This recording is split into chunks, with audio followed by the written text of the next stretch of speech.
Movie की शुरुआत होती है और हम रेड नाम के एक कैदी को देखते हैं। रेड एक बहुत ही शातिर चोर है जो किसी भी तिजोरी को खोल सकता है। हाल ही में इसने एक बड़ी चोरी की थी जिस वजह से पुलिस ने उसे पकड़ लिया और अब ये जेल में अपनी सजा काट रहा है। रेड को पूरे 5 साल की सजा हुई है। धीरे धीरे अब दिन बीतता है और 2 साल बीतने के बाद रेड के अच्छे व्यवहार की वजह से उसे प्रिजन से रिहा कर दिया जाता है। प्रिजन से निकलने के बाद रेड बहुत ही खुश होता है। रेड को लेने के लिए यहाँ उसकी पत्नी आई हुई थी जिसका नाम क्लोई है। क्लोई भी रेड को देखकर काफी खुश होती है। इसके बाद दोनों एक दूसरे के साथ घर आते हैं। यहाँ हम रेड की बेटी को देखते हैं जिसका नाम बीएट्रिस है। रेड जब जेल गया था तब उसकी बेटी बहुत ही छोटी थी जिस वजह से वो बोल भी नहीं सकती थी, लेकिन अब वो बड़ी हो चुकी है इसलिए वो अब बोल सकती है। लेकिन बीएट्रिस को फ्रेंच भाषा आती है जिस वजह से रेड को उसकी भाषा समझ नहीं आती, इसलिए रेड उसे अब अपनी भाषा सिखाने लगता है। इसके बाद सीन शिफ्ट होता है एयरपोर्ट पर। यहाँ हम एक कॉन्ट्रैक्ट किलर लुक को देखते हैं जो अभी अभी अमेरिका आ रहा है। एयरपोर्ट ऑफिसर जब लुक का डॉक्यूमेंट वेरिफिकेशन कर रहा था तब उसे इस पर शक होने लगता है, इसलिए वो लुक से कुछ पूछताछ करने लगता है और बात करते समय उसे पता चलता है कि लुक एक साइको है।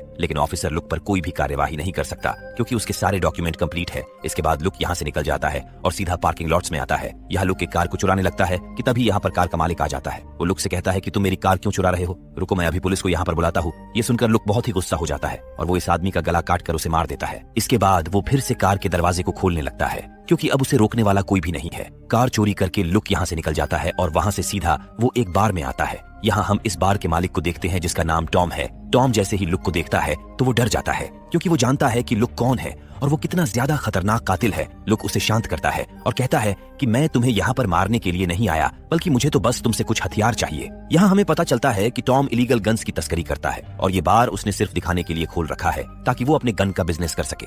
इसके बाद टॉम लुक को छत पर लेकर जाता है और उसे वहाँ कुछ बेहतरीन बंदूकें दिखाता है, लेकिन लुक को ये बंदूकें कुछ खास पसंद नहीं आती। इसके बाद वो एक स्नाइपर उठाता है और सड़क पर निशाना लगाने लगता है। देखते ही देखते लुक एक आदमी को शूट कर देता है, लेकिन उसे इस बात का अफसोस नहीं होता कि उसने अभी अभी एक बेकसूर इंसान को मारा है। ये देखकर टॉम और भी ज्यादा डरने लगता है। लुक कहता है कि मुझे यही गन चाहिए। इसके बाद लुक जब वापस बार में आता है तब हम यहाँ पर टॉम के कुछ दोस्तों को देखते हैं। वो लोग लुक को देखकर उसका मजाक उड़ाने लगते हैं क्योंकि उन्हें पता नहीं होता कि लुक कितना ज्यादा खतरनाक आदमी है। उनकी बातें सुनकर लुक का गुस्सा बढ़ने लगता है और वो अपनी गन निकालकर टॉम के दोस्तों को मारने लगता है। इन सारी चीजें देखकर टॉम समझ जाता है कि लुक अब उसे भी मार देगा, इसलिए वो जल्दी से अपनी शूट गन को निकालता है, लेकिन लुक ये देख लेता है जिस वजह से वो टॉम को भी मार देता है। लुक यहाँ मौजूद सारा हथियार लेकर यहाँ से निकल जाता है क्योंकि अभी उसे अपने एक सबसे खास दुश्मन को मारना है। इसके बाद हम रेड को देखते हैं जो अपने घर पर होता है। वो यहाँ क्लोई की बनाई हुई पेंटिंग्स को देख रहा था जिनका जल्द ही एग्जीबिशन होने वाला है। उन पेंटिंग्स को देखकर रेड को जेल की दीवारें याद आने लगती है क्योंकि ये पेंटिंग्स बिल्कुल वैसी ही दिख रही थी। तभी यहाँ पर क्लोई आती है। वो कहती है कि शाम को इन पेंटिंग्स का एग्जीबिशन है, इसलिए मैं चाहती हूँ कि तुम वहाँ पर जरूर आओ। तब रेड कहता है कि मुझे पेंटिंग्स की जरा भी समझ नहीं है, इसलिए मुझे वहाँ बोरिंग महसूस होगा। लेकिन क्लोई उसकी बात नहीं सुनती है और कहती है कि तुम्हें वहाँ आना ही होगा क्योंकि ये दिन मेरे लिए बहुत ही खास है। ये कहकर वो यहाँ से चली जाती है और सीधा अपने आर्ट गैलरी में आती है। वो यहाँ अपने सभी पेंटिंग्स को सेट करने लगती है कि तभी यहाँ पर गैलरी का मालिक आता है जिसका नाम डेरेक है। वो क्लोई को अपने ऑफिस में लेकर जाता है और वो क्लोई से अपने प्यार का इजहार करता है और कहता है कि मैं तुम्हें बहुत ही ज्यादा पसंद करता हूँ और मैं तुमसे शादी करना चाहता हूँ। ये कहकर वो उसे टच करने लगता है, लेकिन क्लोई उसे डांटती है और कहती है कि शायद तुम नहीं जानते कि मेरा पति कौन है और अगर उसे ये बात पता चली कि तुम मुझे परेशान कर रहे थे तो वो तुम्हें जिंदा नहीं छोड़ेगा। क्लोई की बात सुनकर डेरेक काफी गुस्सा हो जाता है और कहता कि मुझसे पंगा लेना तुम्हारे लिए काफी भारी होगा। मैंने तुम्हारी पेंटिंग्स के ऊपर ढेर सारा पैसा खर्च किया है, इसलिए अगर शाम तक तुम्हारी सारी पेंटिंग्स नहीं बिकी तो तुम्हें मुझे वो सारे पैसे लौटाने होंगे जो मैंने तुम्हारी पेंटिंग्स में लगाए हुए हैं, वरना मैं तुम्हारे ऊपर केस कर दूंगा। ये सुनकर क्लोई काफी परेशान हो जाती है और कहती है कि मैं इतने सारे पैसे कहाँ से लाऊंगी।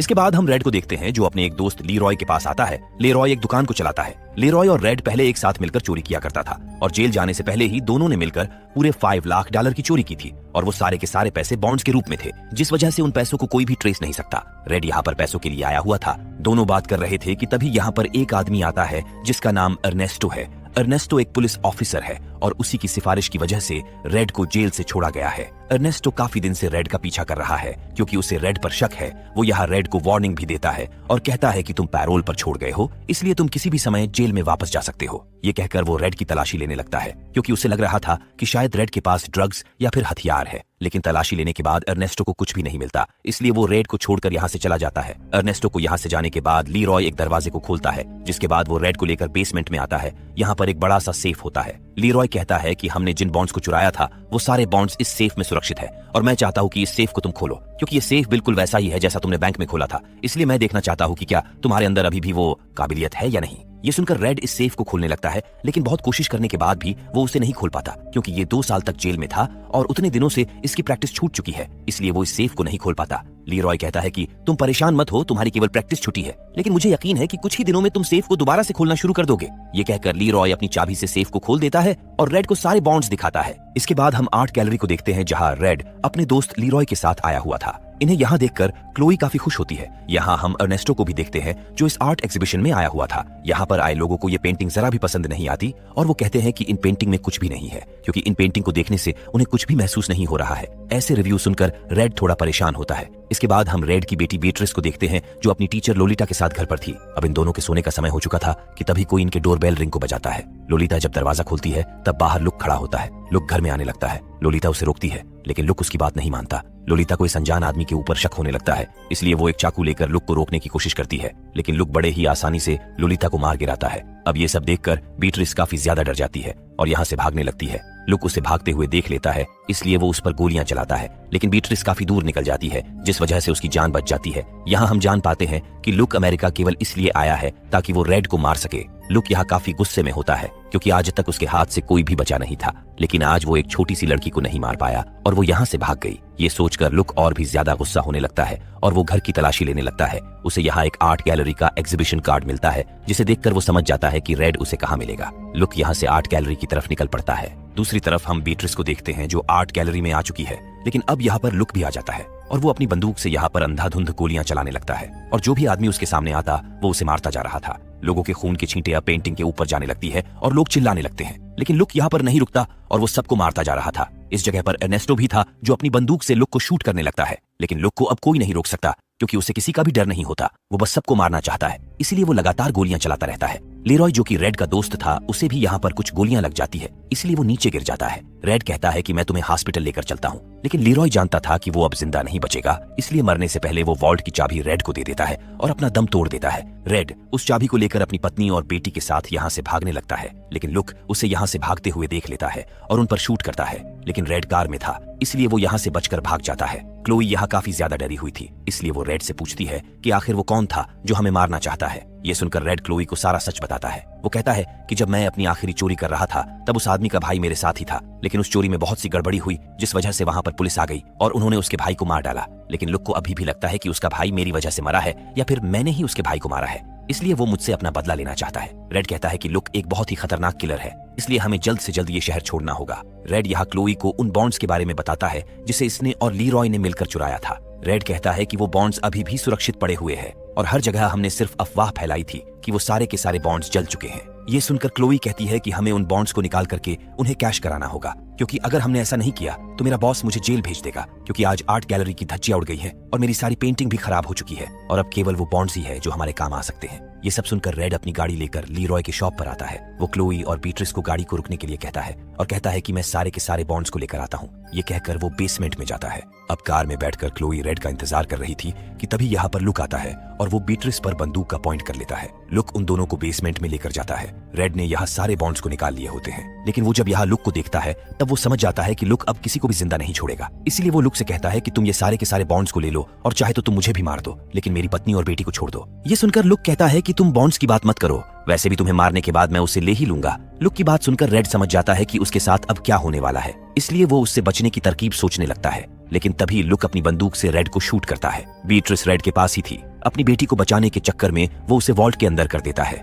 जिसके बाद लुक उस वॉल्ट को लॉक कर देता है ताकि वो लड़की अंदर ही घूंट घुट के मर सके, क्योंकि वो जानता था कि वो लड़की अंदर ज्यादा देर तक सांस नहीं ले पाएगी और जल्द ही मर जाएगी। क्लोई यहाँ लुक से बचकर भागने लगती है, लेकिन लुक उसे देख लेता है और उसके पीछे जाता है। कुछ दूर जाने के बाद लुक उसे पकड़ लेता है और उसके सिर पर हमला करके उसे बेहोश कर देता है। उधर हम रेड को देखते हैं, जो कि अभी भी जिंदा है और जो गोली लुक ने उस पर चलाई थी वो गोली वॉल्ट की चाबी में लगी थी, जिसे लीरॉय ने उसे दिया था। रेड यहाँ खड़ा होता है और उस वॉल्ट को खोलने लगता है, लेकिन उस गोली को लगने से वॉल्ट की चाबी टेढ़ी हो गई थी, जिस वजह से रेड चाबी से वॉल्ट को नहीं खोल पाता वो बीट्रिस को समझाता है और कहता है कि तुम घबराओ मत, मैं तुम्हें जल्द ही वहां से बाहर निकाल लूंगा। दोनों बात कर ही रहे थे कि तभी यहाँ पर लुक आ जाता है और वो रेड से लड़ने लगता है। इस दोनों के बीच यहाँ फाइट होती है। लुक यहाँ अपनी बंदूक निकल लेता है और वो रेड को मारने ही वाला था कि तभी यहाँ पर अर्नेस्टो आ जाता है और वो लुक पर बंदूक को पॉइंट कर लेता है। लेकिन लुक किसी से भी नहीं डरता, इसलिए वो अर्नेस्टो की तरफ आने लगता है। ये देखकर अर्नेस्टो उस पर गोलियां चलाने लगता है, जिस वजह से वो नीचे गिर जाता है। लुक समझ चुका था कि वो अब यहाँ पर जिंदा नहीं बचेगा, इसलिए वो 2 बॉम्ब निकालता है ताकि वो अपने साथ साथ इन सबको यहाँ मार सके। वो बॉम्ब का ट्रिगर खींच देता है, जिस वजह से यहाँ पर ब्लास्ट होता है, लेकिन ब्लास्ट ज्यादा बड़ा नहीं होता,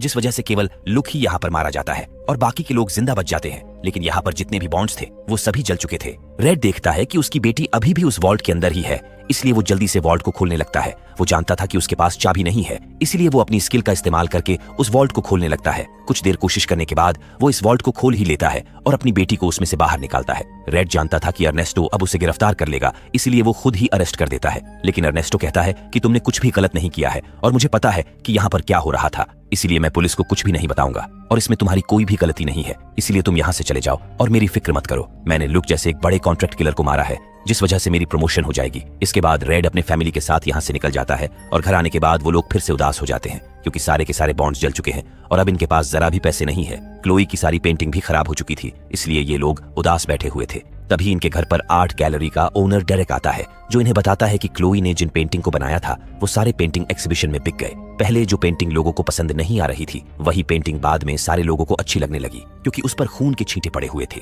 जिससे लोगों को वो पेंटिंग जिंदा लगने लगी। इसलिए एक ही दिन में वो सारी की सारी पेंटिंग लोगों ने खरीद ली और उसे बेचकर इन्होंने पूरे $3 लाख कमाए हैं और ये सारे पैसे अब क्लोई के हैं। इतने पैसे पाकर सब लोग काफी खुश होते हैं क्योंकि इतने पैसों से ये लोग अपनी जिंदगी की अब नई शुरुआत कर सकते हैं और रेड को अब कोई गलत काम करने को जरूरत नहीं है। और डेरेक भी समझ चुका था कि वो प्यार के लिए किसी को फोर्स नहीं कर सकता क्योंकि क्लोई अपने पति से बहुत प्यार करती है।